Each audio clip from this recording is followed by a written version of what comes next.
Hi there guys, welcome to my channel. Today I thought I'd look at some of the bands that I just don't get. I really don't like them, and artists as well.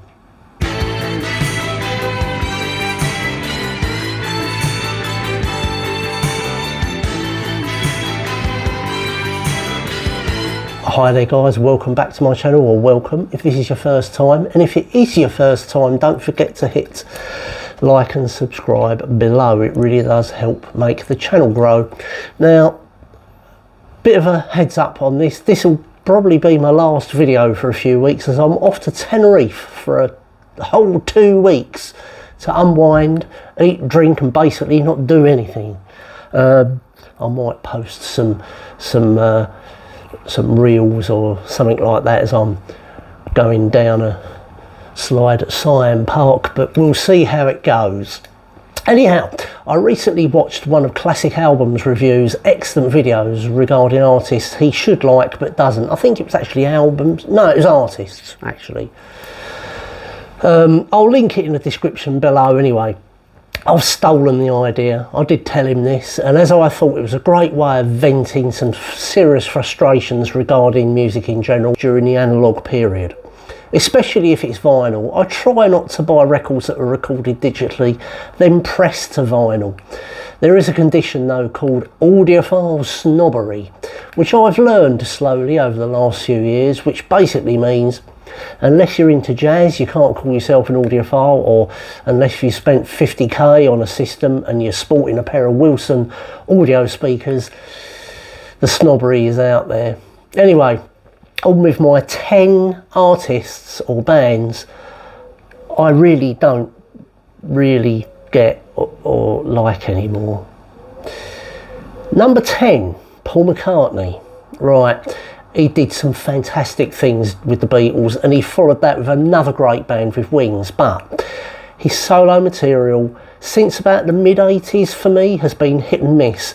More miss than hit. His last UK #1 single being Pipes of Peace in 1983. His hit-making potential has waned, his material being more and more lacklustre to me.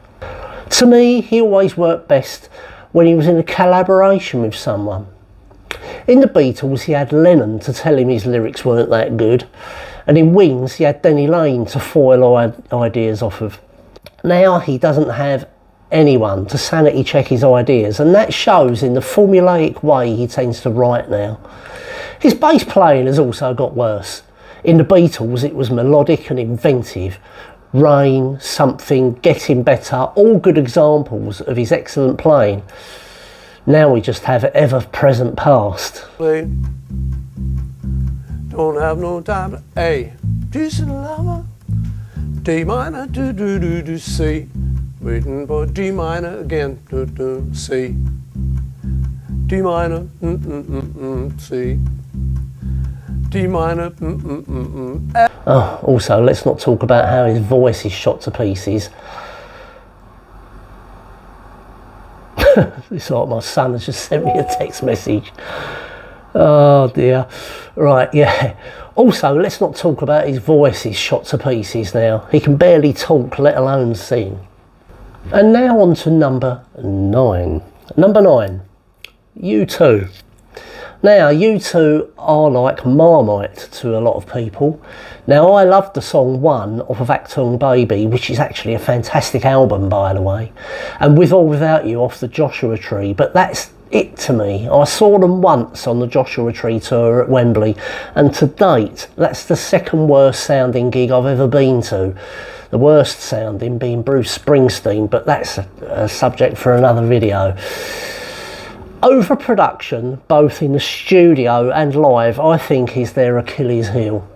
Joshua Tree, from a production perspective, to me is an awful sounding record, woolly sounding with no dynamics. It's all too one-dimensional to me. It doesn't go anywhere. I think it's another compression issue, not with brick walling, but with making all the instruments as dynamic as each other makes for a boring sounding sound. I think that's what has likely caused issues with Joshua Tree and other releases in U2's catalogue. I recently saw a YouTube video where Rick Beato is interviewing Alan Parsons regarding compression. He's anti-compression and used very little on Dark Side of the Moon. Maybe these bands could learn a lot from him. I'm in case you didn't know, I'm somewhat anti-compression. You're anti-compression. Yeah. Talk about that a bit. I just like the music to breathe in its own way. Compression is okay if it's literally just to take the extreme high-level elements down, but I don't like the sound of limiting and compressing on a mix. I love it on vocals. I love it on bass guitar, but that's almost invariably I would compress a bass and automatically any vocals. Do you think that's why Dark Side of the Moon has a lot of punchiness to it still? I remember saying to Chris, can we please not use the compressor on this mix? I said it's going to destroy the drum sound. I'm not going to enjoy listening to the drums. Moving on to number 8 and New Order. Right, out of the gate, let me state now, I love Joy Division, and after Ian Curtis died, the first New Order album, Movement, for me was a fitting epitaph for Joy Division. I love Movement and play it fairly regularly on a monthly rotation. However, from the moment they dropped Martin Hannett as producer, their music went downhill in my opinion. Hannett added a quality to Bernard Sumner's vocals that is totally missing on all subsequent recordings. I'll be brutally honest and say Bernard's vocals are really shit. He's never had a good voice, and for that reason I could never get into New Order post Martin Hannett. Is it strange that the 2 best tracks of Movement are sang by Peter Hook? Dreams Never End and Doubts Even Here, both brilliant songs, and as I said, even Bernard's songs on Movement have a quality to them from the magical Hannett production that even makes his vocals bearable. But after that, I just don't get them and can't listen to Bernard's out of tune, emotionless vocal technique. Next, we move swiftly on to number 7, the Alan Parsons Project. Now, the audiophile community is a bit fickle in my mind, and there are people out there who will buy a record by an artist purely because it's looked upon to be the thing to do. And you can't be an audiophile if you don't buy this, or you don't like this jazz record, or that blues record, you know, whatever. The Alan Parsons Project is, to me, one of those bands that are looked upon as a rite of passage to be a true audiophile, whatever that is. At least that's what I believe is the consensus out there. I fell into that trap once of buying a record because I believed it was the right thing to do, and to be honest, I found it boring. The record in question is Eye in the Sky. I even bought the Speaker's Corner version, which is here. Eye in the Sky. Where is it? Can't find it now. There it is. Eye in the Sky. Speaker's Corner version, right? Now, I have other records by Alan Parsons. Pyramid is one, and Turn of a Friendly Card, of which I have quite a few copies. I will say at this juncture that Turn of a Friendly Card is my favourite Alan Parsons Project record, full stop. But the rest to me are a bit meh. They're well recorded, obviously, having Alan Parsons at the helm, and they sound good, but at the end of the day, if the music doesn't move you, what's the point of listening to it? I don't hate the Alan Parsons Project, but I just don't get the Alan Parsons Project. I don't get the hype that other audiophiles have over them. Then we move on to a very controversial subject, number 6, Led Zeppelin. Right, this is going to get controversial. Led Zeppelin, a great seminal rock band, some great albums, but I just don't get the hype. I don't have one single Led Zeppelin album in my collection at the moment. That will change in the future. Why? Because they're not top of my to-buy list.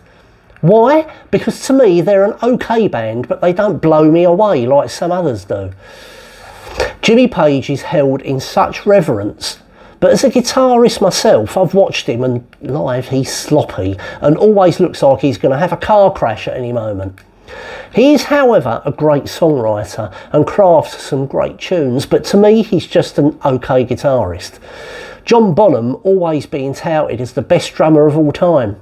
He was certainly very distinctive, and his style was very rock and roll.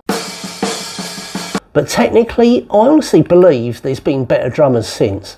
Neil Peart, Mike Portnoy of Dream Theater, and Jeff Porcaro, to name just three. I suppose I'm just on the fence with Led Zeppelin.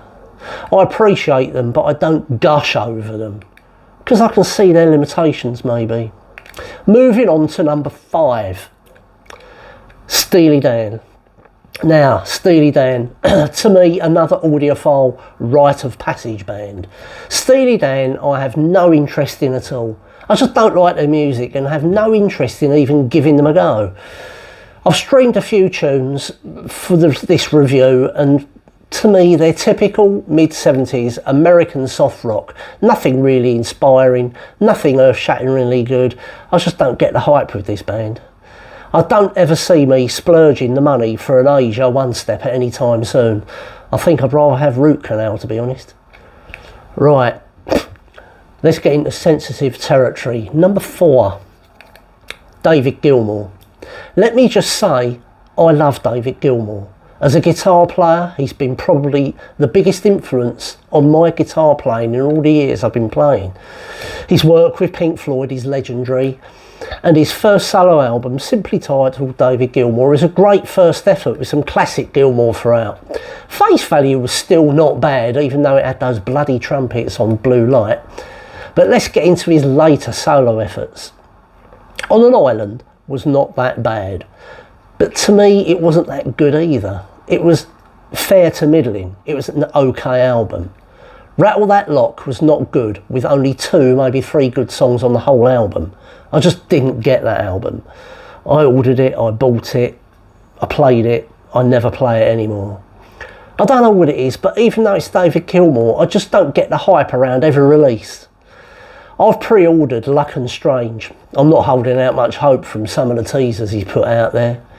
There's been people falling over themselves saying, this is going to be a brilliant album, and it's David Gilmour, it'll be brilliant, before they've even heard anything of it. I've been clear in the past, I don't like Polly Sampson's lyrics writing, so maybe it's just that aspect of his albums I'm not really enamoured with. I don't agree with his politics and find him a bit of a loony now, but I do look forward to Walter's output more. At least he still writes from his heart. With Gilmour, it just seems all disjointed, with one writing lyrics and the other writing music, and it just doesn't seem to gel to me. On to number 3, Bob Dylan. Right, another artist I just don't understand the hype that's given to them. Now, I've not really listened to any Bob Dylan, and what I have heard when it's been on the radio hasn't floated my boat. I have a suspicious feeling, though, that I might prefer his earlier folky albums, as whenever I hear anything early, I don't tend to switch the radio off. I'm willing to give him another go. Maybe I'll stream something on Spotify. I've heard Blonde on Blonde is a good one, though. Now on to number 2, Guns N' Roses. Where do I start?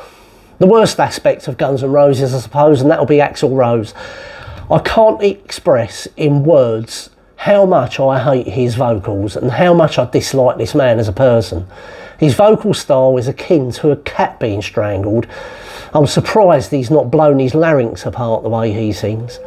In the early 90s he was a diva and was prone to having hissy fits if he didn't get his own way. Well, thanks to the lame ass security, I'm going home. Famously arriving fashionably late to his own concerts. Apparently arriving late one night due to him watching Teenage Mutant Ninja Turtles 2. It was on the Use Your Illusion tour that they decided foolishly to hire the Cult to open for them at Milton Keynes on May the 30th, I think the 29th and the 30th, 1993. I still remember the headline in the NME, and I am paraphrasing here. It went something along the lines of, the Cult show Guns N' Roses how to play American rock. Needless to say, Axl was late on that night as he was pissed off how good the Cult was, apparently. Now on to number 1, Kiss. Okay. I just can't take any band seriously that looks like that. It's just a circus and I just don't get it. The music is okay as far as American rock goes, but I'd rather watch paint dry, to be honest. I see the band as a bit of a joke personally.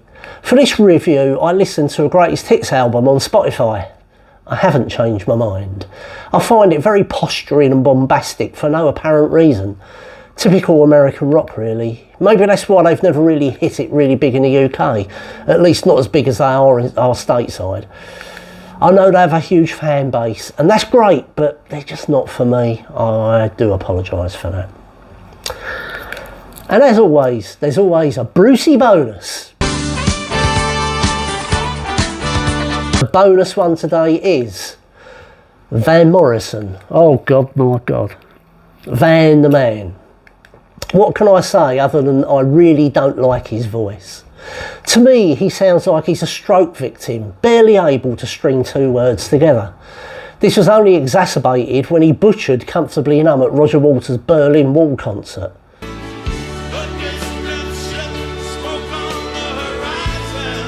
Apparently he's a miserable sob too and a bugger to work with if you're a session musician. I understand he has a lot of fans and he's always been revered as a classic artist, but I just don't get Van Morrison, him or his music. Hendrix's version of Gloria is the definitive version to me and pisses over Morrison's version, or more correctly, them's version. I couldn't bring myself to listen to any Van Morrison as a research for this video. I started breaking out in a rash, so I listened to Metal Machine music to calm myself down. Anyway, that's it for this week. I'll see you in a number of weeks' time, probably 3, once I come back from Tenerife all lovely and suntanned and refreshed. And we'll hit the ground running back then, okay? And there's flies buzzing around everywhere, for God's sake, bugger off. So with that said, hit like and subscribe. You know it makes sense, and I'll see you in the next video. Cheers. Bye-bye now.